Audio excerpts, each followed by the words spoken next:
Buenos días, buenas tardes, buenas noches, de acuerdo al momento y lugar donde me estén viendo. Continuamos compartiendo este hermosísimo y muy revelador libro para mí, El budismo esotérico. Y en esta oportunidad estamos con el capítulo 4, Los períodos del mundo. A la primera ojeada que uno echa sobre la doctrina oculta, observa una ilustración notable de las uniformidades en la naturaleza en lo que al desenvolvimiento del hombre en la Tierra se refiere. El contorno del plan es el mismo que el contorno del plan más comprensible que abarca toda la cadena de mundos. Los detalles íntimos de este mundo, en lo referente a sus unidades de construcción, son los mismos que los detalles íntimos del organismo mayor, del cual este mismo es solo una unidad. Como es arriba es abajo, ¿no? La ley de correspondencia. Lo cual equivale a decir que, y toda esta frase que les voy a leer ahora la tengo remarcada, así que cuando lo leí se ve que me interesó un montón. Lo cual equivale a decir que el desenvolvimiento de la humanidad en esta tierra se verifica por medio de oleadas sucesivas de desarrollo que corresponden a los sucesivos mundos de la gran cadena planetaria. Es lo que veíamos en el capítulo anterior, que el desarrollo del hombre no se da solo en el planeta Tierra, sino en diferentes esferas, cadena planetaria. La gran marea de la humana vida discurre, según ya se ha descrito, en torno del círculo entero de mundos en oleadas sucesivas.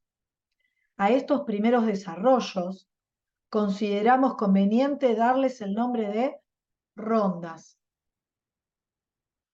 No debemos olvidar que las unidades individuales que constituyen cada ronda por turno son idénticamente las mismas en lo que se refiere a sus principios superiores, o lo que es lo mismo, que las individualidades existentes en la Tierra durante la ronda número 1 vuelven otra vez a ella después de haber completado sus viajes en torno de toda la serie de mundo y constituyen la ronda número 2 y así sucesivamente.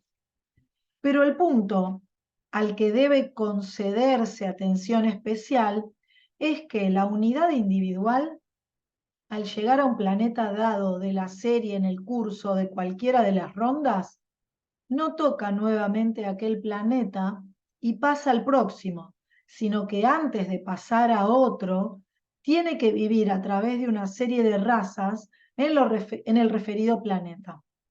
Y este hecho sugiere el diseño de la construcción, que muy pronto se desarrollará en la mente del lector, exhibiendo aquella similaridad de contorno por parte de un mundo al ser comparado con la serie entera, sobre la cual ya se ha llamado la atención. Así como el esquema completo de la naturaleza que pertenecemos se desenvuelve por medio de una serie de rondas alrededor de todos los mundos, así también el desenvolvimiento de la humanidad de cada uno de los mundos se verifica a través de una serie de razas desarrolladas por turno dentro de los límites de cada mundo.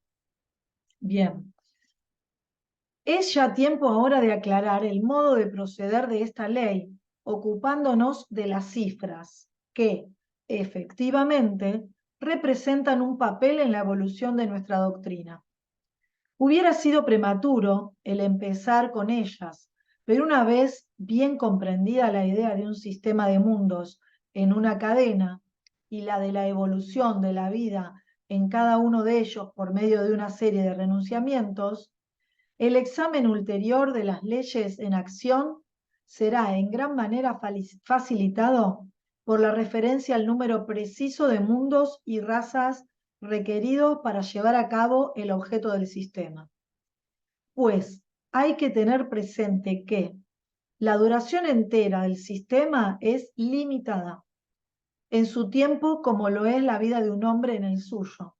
Quizá no limitada a determinado número de años fijado irrevocablemente desde el principio, pero todo lo que tiene un principio se dirige hacia un fin.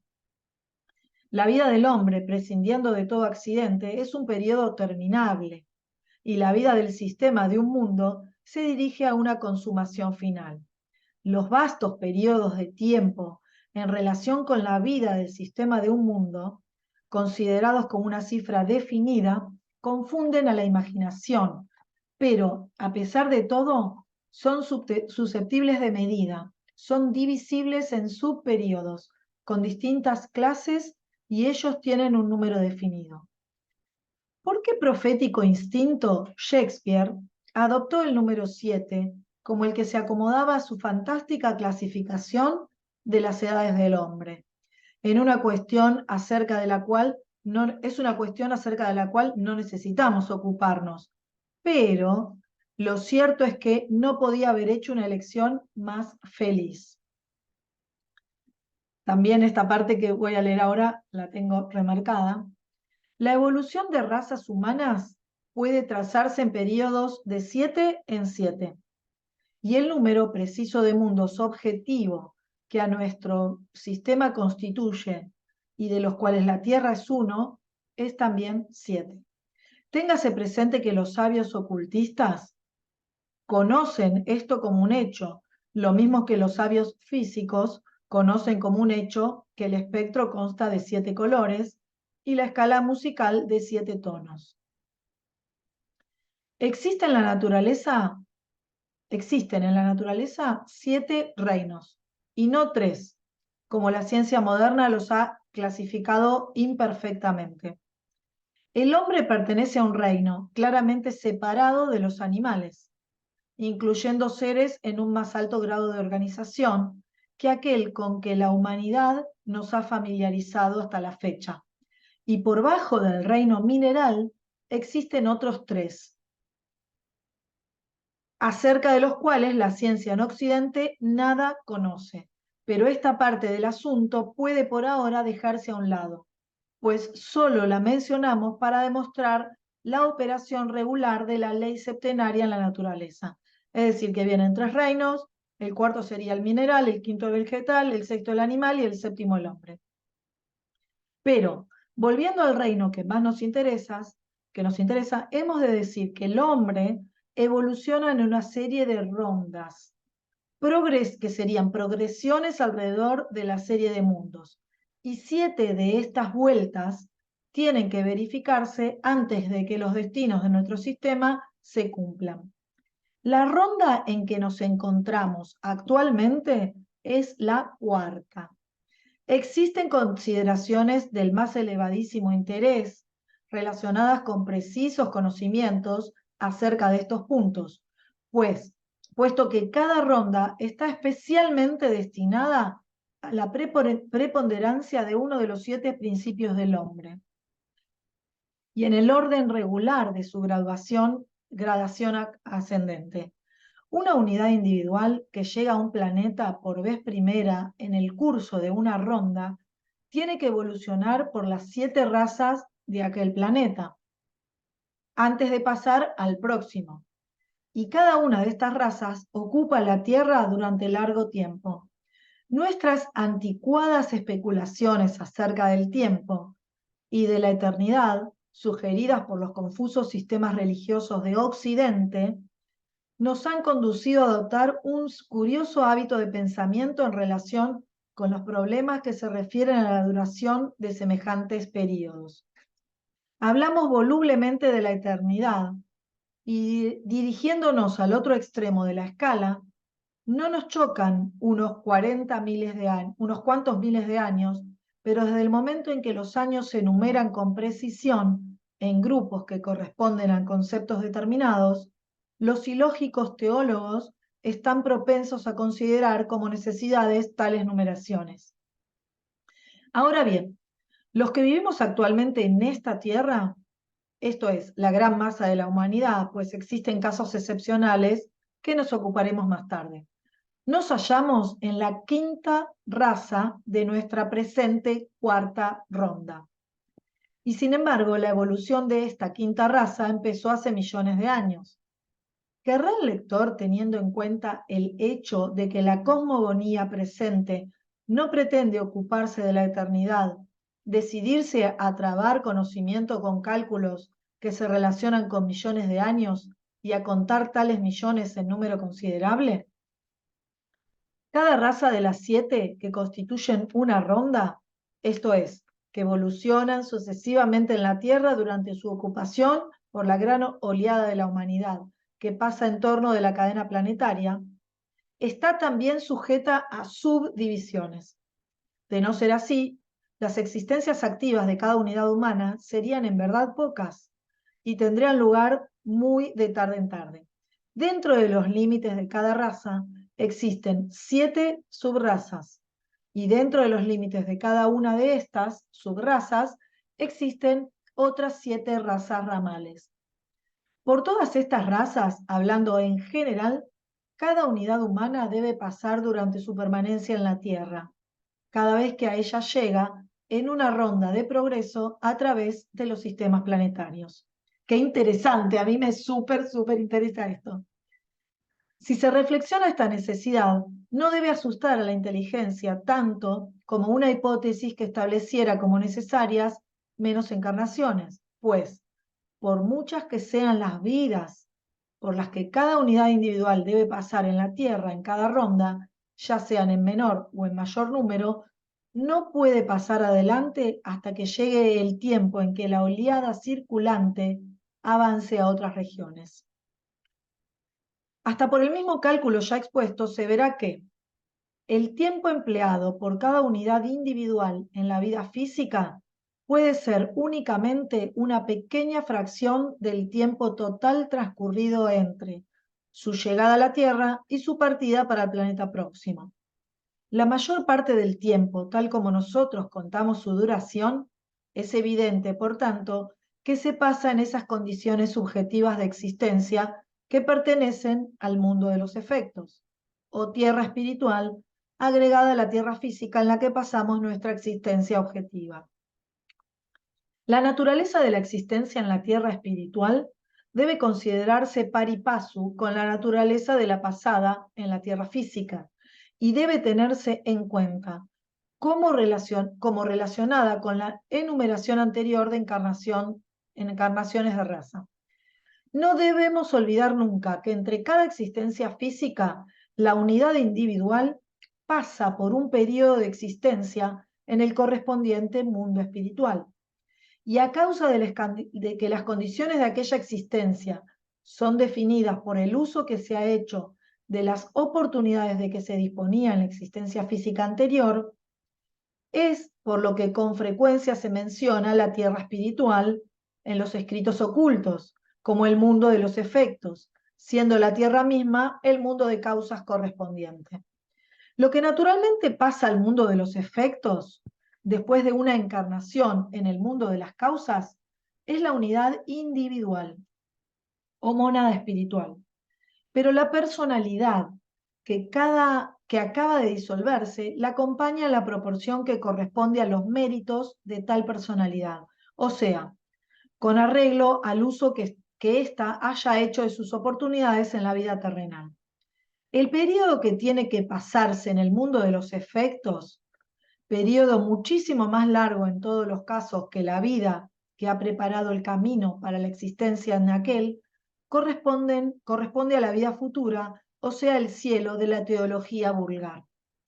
Los estrechos horizontes de los conceptos religiosos ordinarios comprenden únicamente una vida material y sus consecuencias en la vida futura. La teología entiende que la entidad en cuestión tiene su principio en esta vida física y que la siguiente vida espiritual jamás cesa. Y este par de existencias que los elementos de la ciencia oculta que ahora estamos revelando muestran cómo solo una parte de la experiencia de la entidad durante su relación con una raza ramal, la cual es una de las 7 en que se subdivide una subraza, que a su vez es una de las 7 que constituyen una raza raíz, de las cuales se encuentran 7 en cada ocupación de la Tierra, por una de las 7 oleadas circundantes de la humanidad que sucesivamente la invaden antes que termine su misión en la naturaleza, esta microscópica molécula de toda la estructura, es lo que la teología ordinaria considera como más que la totalidad, toda vez que supone que comprende la eternidad. En este punto debemos prevenir al lector contra una conclusión a que pudiera inducirle las explicaciones anteriores, las que, si bien son exactas en los periodos que abarcan, no comprenden, sin embargo, la totalidad del esquema. No encontrará el número exacto de vidas que un individuo tiene que pasar en la Tierra durante su estancia en ella en una ronda, si solo eleva el número 7 a su tercera potencia. Si en cada una de las razas ramales se pasase únicamente una existencia, el número total de las mismas, excusado, es decir, sería 343.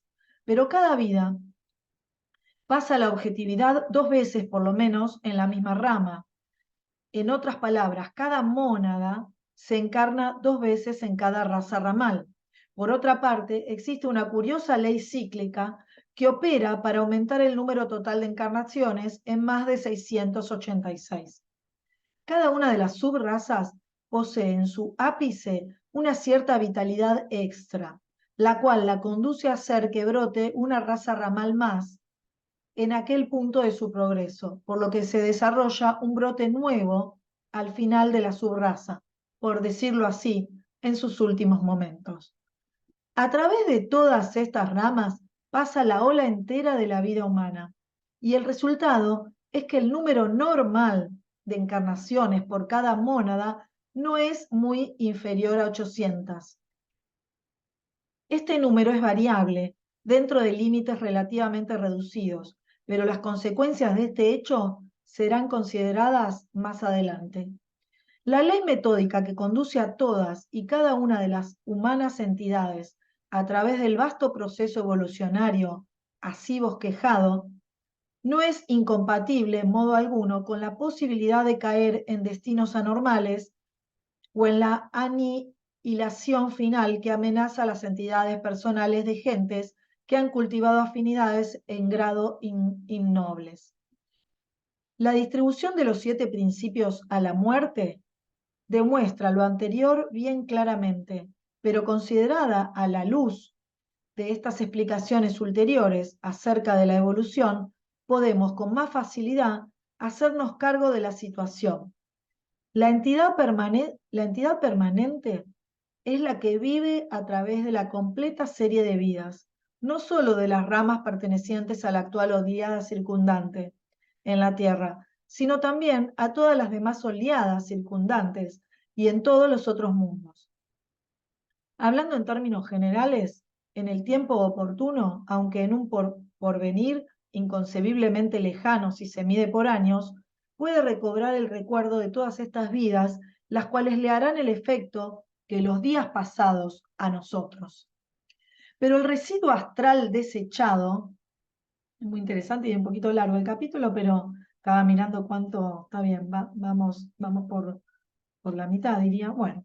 Pero el residuo astral desechado a cada entrada en el mundo de los efectos tiene una existencia propia más o menos independiente, por completo separada de la entidad espiritual de la cual ha sido desunida. La historia natural de este resto astral es un problema de mucho interés e importancia, pero una continuación metódica de todo el asunto exige de nosotros, en primer lugar, término al tratar de comprender el destino del ego espiritual más durable y elevado. Y antes de emprender esta investigación, hay que decir bastante más acerca del desenvolvimiento de las razas objetivas. Aunque la ciencia esotérica se interesa principalmente en asuntos que en general son considerados como pertenecientes a la religión, no sería un sistema tan completo y digno de fe como es si no lograse armonizar con sus doctrinas todos los hechos de la vida terrena. Bien poco capaz hubiera ella sido de investigar y asegurarse de la manera como la raza humana se ha desenvuelto a través de eones de tiempo y de series de planetas, si no hubiese estado en situación de comprobar también, toda vez que la investigación menor está comprendida en la mayor, la manera como la oleada humana de que nos ocupamos ahora se ha desarrollado en esta tierra. Las facultades, después de todo, que permiten a los adeptos el leer los misterios de los otros mundos y de otros estados de existencia, no son en manera alguna inferiores a los que requiere la empresa de leer en el pasado de la corriente de vida de este globo. De esto se deduce que mientras que el breve recuerdo de unos pocos millares de años es todo lo que abarca nuestra llamada historia universal, la historia de la Tierra, que constituye una rama de la ciencia esotérica, comprende los incidentes de la cuarta raza, que precedió a la nuestra, y todos los de la tercera, que precedió a aquella. Es cierto que va todavía más atrás, pero ni la segunda ni la primera raza desarrollaron nada a lo que pueda darse el nombre de civilización, y por lo tanto hay menos que decir acerca de ellas que acerca de las que les sucedieron. La tercera y la cuarta sí la desarrollaron. Por más extraño que parezca a algunos de nuestros lectores, la noción de civilizaciones en la Tierra hace varios millones de años. ¿En dónde existen sus indicios?, preguntarán. ¿Cómo puede la civilización con que Europa ha dotado actualmente a la humanidad desaparecer de un modo tan completo que pueda llegar a ser ignorada su pasada existencia por alguna humanidad fuera de la Tierra?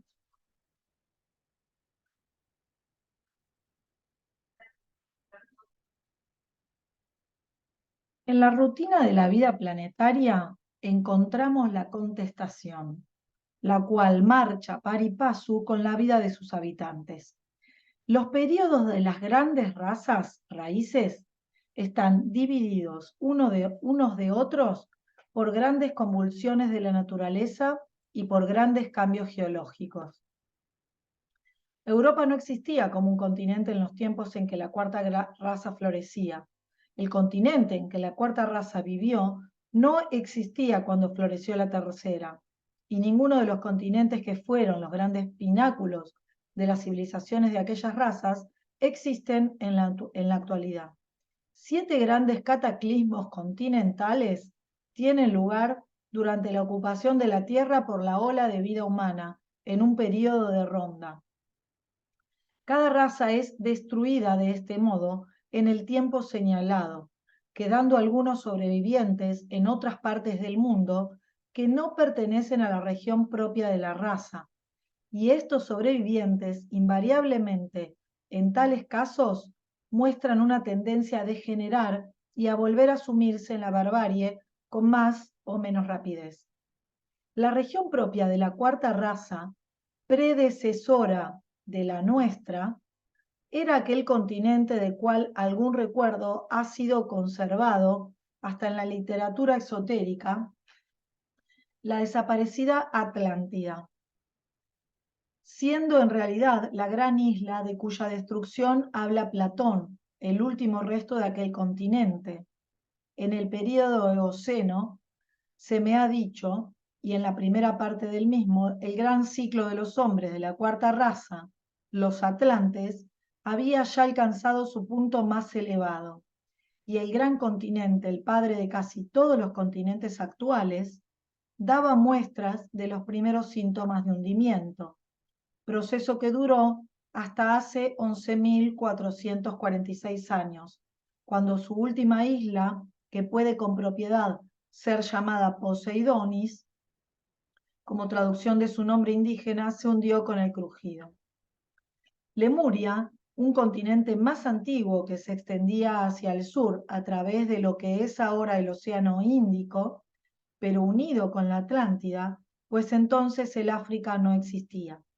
No debe confundirse con la Atlántida, así como no se confunde Europa con América. Ambos se hundieron y fueron cubiertos por las aguas con sus altas civilizaciones y dioses. Entre ambas catástrofes transcurrió un periodo de 700.000 años, habiendo florecido Lemuria y terminado su carrera justamente poco más o menos en aquel transcurso de tiempo anterior al periodo primero de la época eocena, puesto que su raza era la tercera. Contemplad las reliquias de aquella, que fue gran nación en algunos de los aborígenes de cabeza aplastada de vuestra Australia.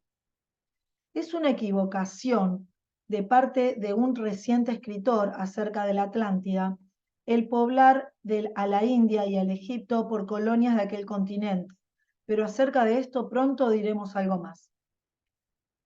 ¿Por qué no han de tener presente vuestros geólogos? Pregunta mi venerado Mahatma, instructor que por debajo de los continentes explorados y sondeados por ellos, en cuyas entrañas han encontrado la época eocena, forzándola a entregarles sus secretos, pueden permanecer profundamente sumergidos en los indosables, o mejor dicho, en los insondados lechos del océano, otros continentes más antiguos, cuyas capas no han sido jamás exploradas geológicamente y que pueden algún día destruir por completo sus presentes teorías. ¿Por qué no admitir que nuestros continentes actuales han permanecido ya varias veces sumergidos, como Lemuria y Atlántida, y que han tenido tiempo de reaparecer de nuevo y de sustentar nuevos grupos de humanidad y civilización, y que en el primer gran levantamiento geológico y próximo cataclismo, en la serie de cataclismos periódicos que ocurren desde el principio hasta el fin de cada ronda, nuestros ya desencarnados continentes se sumergirán saliendo de nuevo a la superficie, las Lemurias y Atlántidas.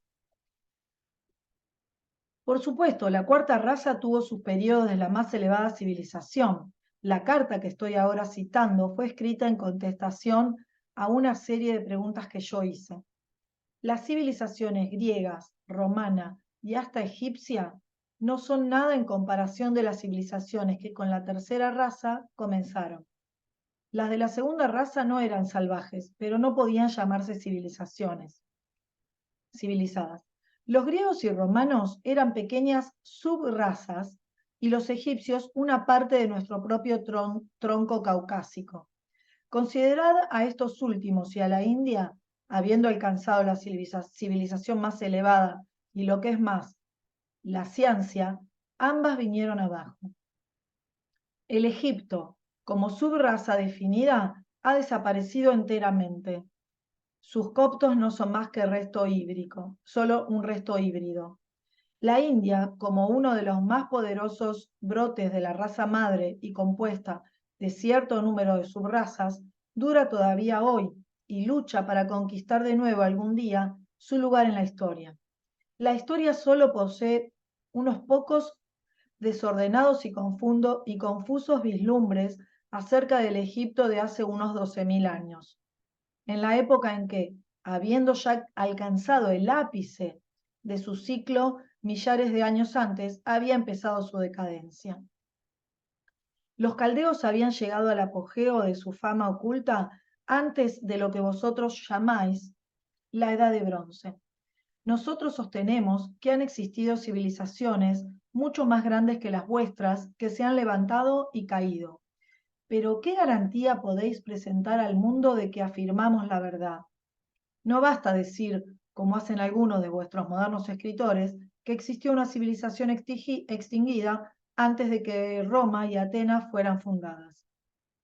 Nosotros afirmamos que ha existido una serie de civilizaciones, tanto antes como después del período glacial, que ocuparon distintos puntos del globo, alcanzaron la cumbre de su gloria y murieron. Todo rastro y recuerdo de las civilizaciones asiria y fenicia habían sido perdidos hasta que hace unos pocos años empezaron a verificarse descubrimientos, y en la actualidad estos abren una nueva página en la historia que no es ni con mucho de las más primitivas de la historia del género humano. Y sin embargo, ¿a qué épocas tan lejanas se remontan estas civilizaciones en comparación con las más antiguas conocidas? Pero aún a aquellas se muestra la historia reacia a aceptarlas. La arqueología ha demostrado suficientemente que la memoria del hombre se remonta en el pasado a edades más remotas que a las que la historia ha querido admitir. Y los anales sagrados de naciones en un tiempo poderosas, conservados por sus herederos, son todavía más dignos de crédito. Nosotros hablamos de civilizaciones del período anteglacial y la pretensión resulta absurda, no solo para la inteligencia del vulgo y del profano, sino hasta en la opinión del geólogo de gran instrucción.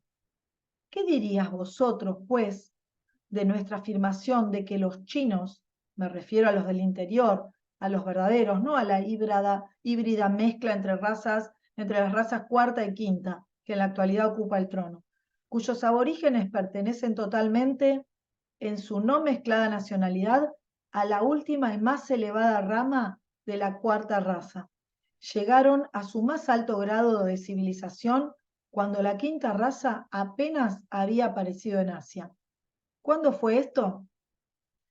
El grupo de islas descubiertos por Nordenskjöld con la Vega se encontró sembrado de fósiles de caballos, ovejas, bueyes, etc., entre gigantescos huesos de elefantes mamuts, rinocerontes y otros monstruos pertenecientes a periodos en los cuales el hombre, según vuestra ciencia dice, no había hecho su aparición en la Tierra. ¿A qué se debe, pues, el encontrar caballos y carneros en compañía de los enormes antidiluvianos?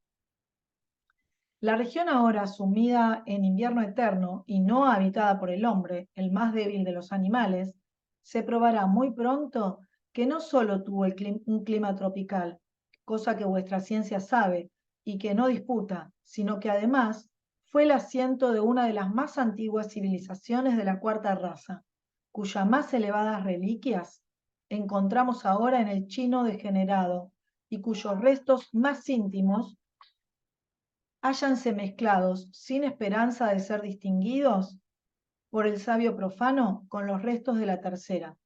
Os he dicho antes que el pueblo más elevado espiritualmente que en la tierra existe hoy día pertenece a la primera subraza de la quinta raza raíz y está constituido por los arios asiáticos, y que la raza más elevada en intelecto físico es la última subraza de la quinta, o sea, vosotros mismos, los conquistadores blancos. La mayor parte de la humanidad pertenece a la séptima subraza de la cuarta raza raíz, o sea, los mencionados anteriormente, los chinos y sus brotes y renuevos, malayos, mongoles, tibetanos, javaneses, etc., con restos de otras subrazas de la cuarta y de la séptima subraza de la tercera raza. Todas estas caídas y degradadas semblanzas de la humanidad son la descendencia lineal y directa de naciones altamente civilizadas, de las cuales ni nombres ni recuerdos han sobrevivido, excepto en libros tales como el Popol Vuh, el libro sagrado de los guatemaltecos, y en otros pocos desconocidos para la ciencia. Qué interesante esto. Yo había preguntado si había medio de explicar lo que parece un impulso curioso del progreso humano en los 2000 últimos años, comparados con el estado de relativo estancamiento del pueblo de la cuarta raza desde los comienzos del progreso moderno. Esta pregunta fue la que dio motivo a las explicaciones antes citadas y también a las siguientes observaciones respecto del reciente impulso de progreso humano. Es el término de un ciclo muy importante. Cada ronda, cada raza, así como cada subraza, tiene sus grandes y pequeños ciclos en cada uno de los planetas por los cuales pasa la humanidad. Nuestra humanidad de la cuarta ronda tiene su gran ciclo y lo mismo sucede a sus razas y subrazas. El curioso impulso es debido al doble efecto del primero, el principio de su curso descendente, y del último, el pequeño ciclo de vuestra subraza, lanzándose a su cima. Recordad que vosotros pertenecéis a la quinta raza. Sin embargo, solo sois una subraza occidental. A pesar de vuestros esfuerzos, lo que llamáis civilización está limitada únicamente a la última y a sus vástagos en América.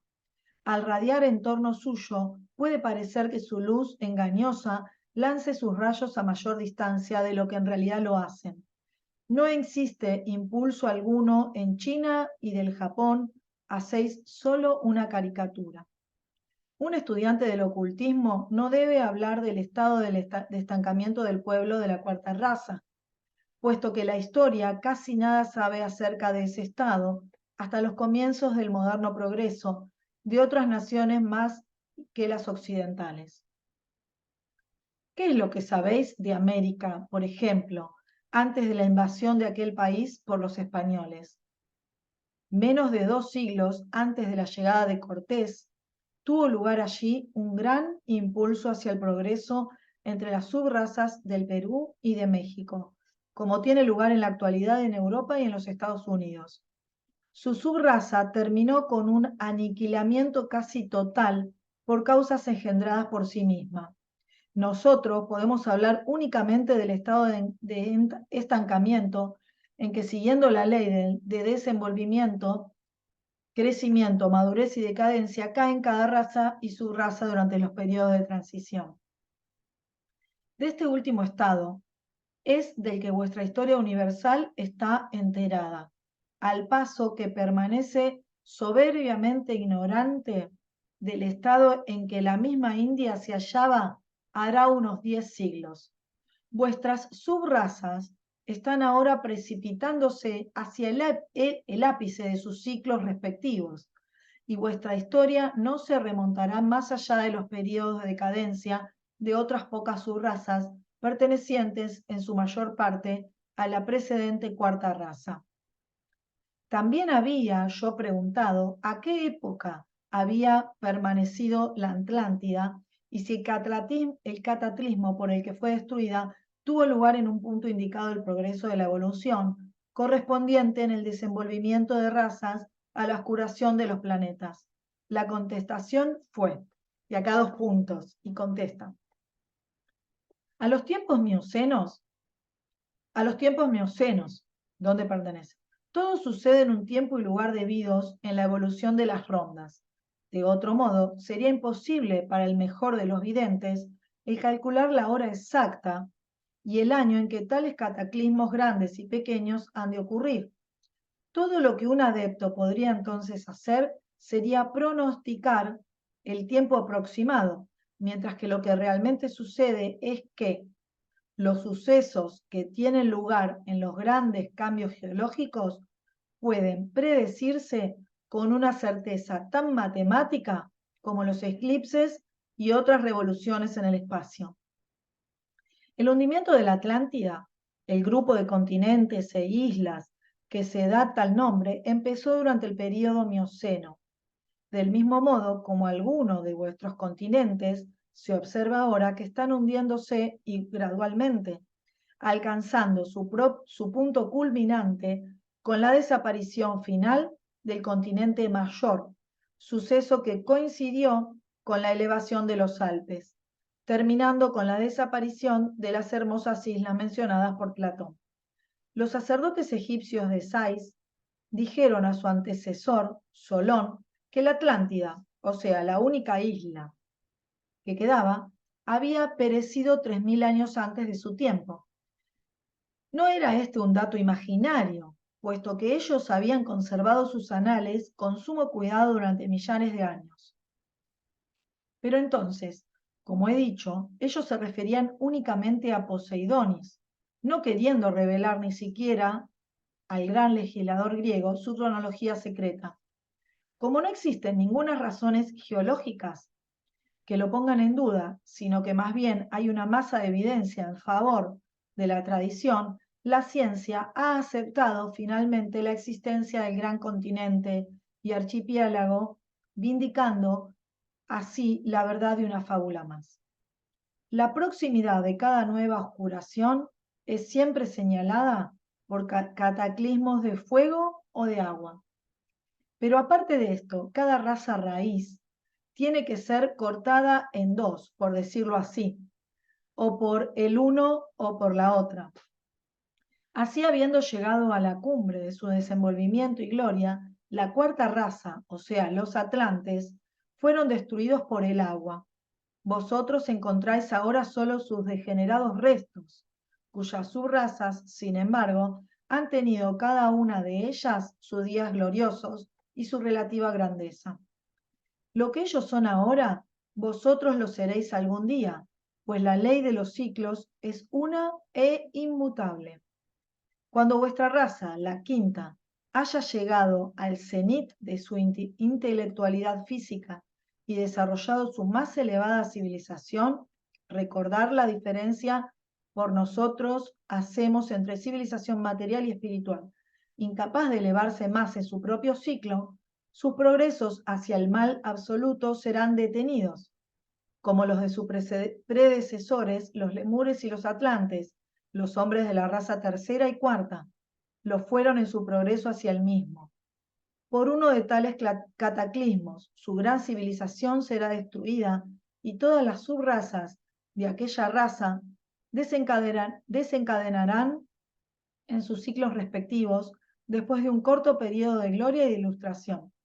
Contemplad los restos de los atlantes, los antiguos griegos y romanos, los modernos pertenecen a la quinta raza. Mirad cuán grande, cuán cortos y pasajeros fueron sus días de fama y de gloria, pues ellos eran solo subrazas de los 7 vástagos de la raza raíz.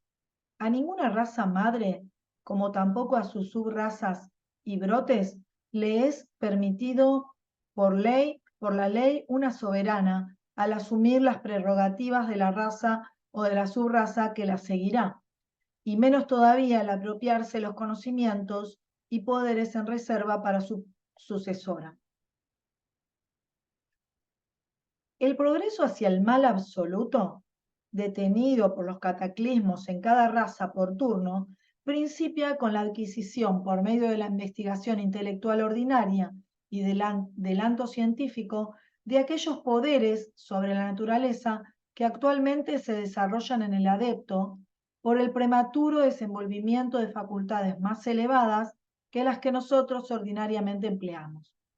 He hablado ligeramente acerca de estos poderes en un capítulo anterior, cuando trataba de describir a nuestros instructores esotéricos.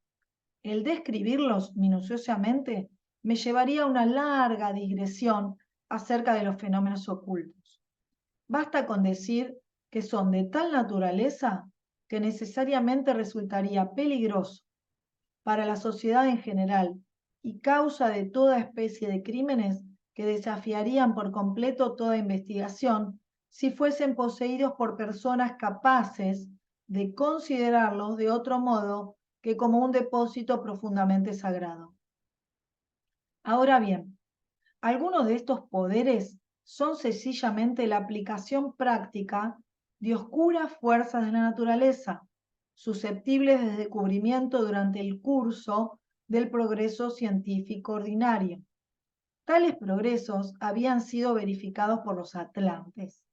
Los hombres de ciencia de aquella raza habían aprendido los secretos de la desintegración y reintegración de la materia, cuya posibilidad solo es hoy admitida por algunos espiritistas a causa de los fenómenos que han presenciado, y el dominio sobre los elementales, por medio del cual aquel y otros fenómenos todavía más portentosos pueden producirse.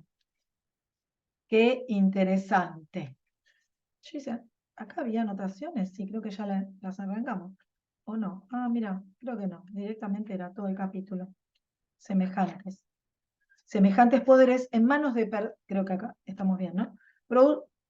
Potentosos puedan producirse. Semejantes poderes, estamos ya casi finalizando, semejantes poderes en manos de personas que no tengan escrúpulo en ponerlos en práctica solo para fines egoístas, no solamente serían causa de desastres sociales, sino que también induciría a las personas que así los empleasen por la senda de aquella malvada exaltación espiritual, lo que sería un resultado mucho más terrible que los sufrimientos e inconvenientes de este mundo.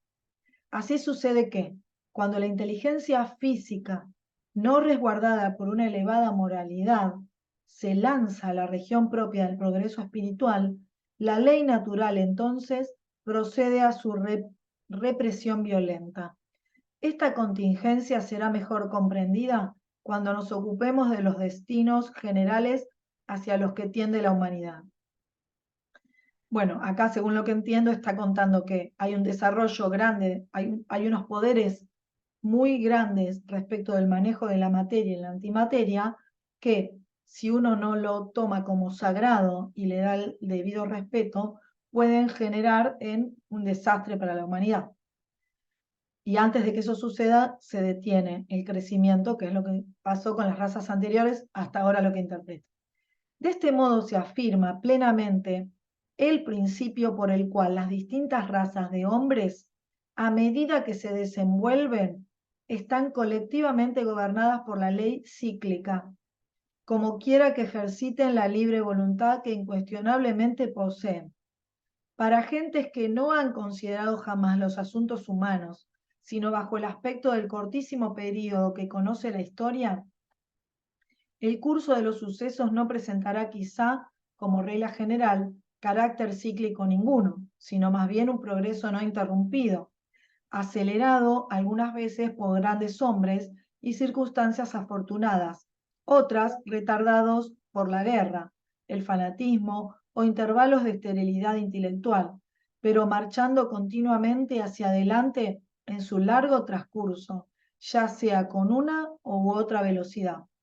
Como la opinión del esotericismo de observación en que opera la ciencia oculta posee una tendencia completamente opuesta, nos parece que vale la pena determinar estas explicaciones con un extracto de un autor distinguido, completamente ajeno al mundo oculto. Sin embargo, se pronuncia decididamente en favor de la teoría de los ciclos, como resultante de una atenta observación de los meros anales históricos. En su historia de desarrollo intelectual de Europa, el doctor Draper dice lo que sigue. Y acá abre comillas y creo que es todo la última hoja que está contando esto. Lo que está diciendo el doctor Draper acerca de este tema. Nosotros somos, como con frecuencia decimos, los hijos de las circunstancias. En esta expresión existe una filosofía más elevada de la que a primera vista parece. Desde este punto de vista más exacto, debemos, por lo tanto, considerar el curso de estos sucesos, reconociendo que los asuntos que los hombres adelantan de un modo determinado, ensanchándose y desenvolviéndose. Y de aquí vemos que las cosas acerca de las cuales hemos hablado, como si fuesen materia de elección, eran en realidad impuestas a sus aparentes autores por la necesidad de los tiempos, pero a la verdad deben ser consideradas como la presentación de una cierta fase de vida que las naciones en su curso hacia adelante asumen más pronto o más tarde. En lo que al individuo se refiere, cuán bien conocemos que una moderación sobria en la acción, una apropiada gravedad de conducta, corresponden al periodo de la madurez en la vida, en el que cambia la licenciosa obstinación de la juventud, cambio que puede ser ocasionado o iniciado por muchos incidentes accidentales, en una, quizá por disgustos domésticos, en otro por pérdida de fortuna, en un tercero por mala salud. No cometemos un error al imputar a tales pruebas el cambio de carácter, pero nunca nos engañamos, suponiendo que no hubieran tenido lugar si aquellos incidentes no hubiesen ocurrido. En medio de todas estas vicisitudes, circula un irresistible destino. Existen analogías entre la vida de una nación y la de un individuo, el cual, aunque en cierta manera sea el que labre su propia suerte para la felicidad o para la desgracia, aunque permanezca aquí o vaya allí según sus inclinaciones le sugieran, aunque haga esto o se abstenga de aquello según quiera, está, sin embargo, encadenado por un destino inexorable, un destino que involuntariamente le ha traído al mundo en lo que a su voluntad se refiere, el cual le impulsa hacia adelante a través de una carrera definida cuyos grados son absolutamente invariables, a saber, infancia, niñez, juventud, madurez, ancianidad, con todas sus acciones y pasiones características, y el cual le hace desaparecer de la escena en el tiempo señalado, y en la mayor parte de los casos contra su voluntad. Lo mismo sucede con las naciones. Lo voluntario es únicamente la apariencia exterior, cubriendo pero ocultando difícilmente a lo predeterminado. Sobre los sucesos de la vida podemos tener influencia, pero ninguna, sea la que sea, sobre la ley de sus progresos. Existe una geometría que aplica a las naciones una ecuación de su curva de avance. A esta ningún mortal puede tocar. ¡Uf! ¡Qué capítulo fuerte! Bueno, está para reflexionar, reflexionar y reflexionar y después hacer algún tipo de síntesis si es que uno quiere profundizar. Bueno, hasta acá llegamos con el cuarto capítulo. Muchísimas gracias por compartir conmigo este libro que estoy amando cada día más. Nos estamos viendo en cuando compartamos el próximo capítulo. Que tengan una excelente y bella jornada. Chau, chau.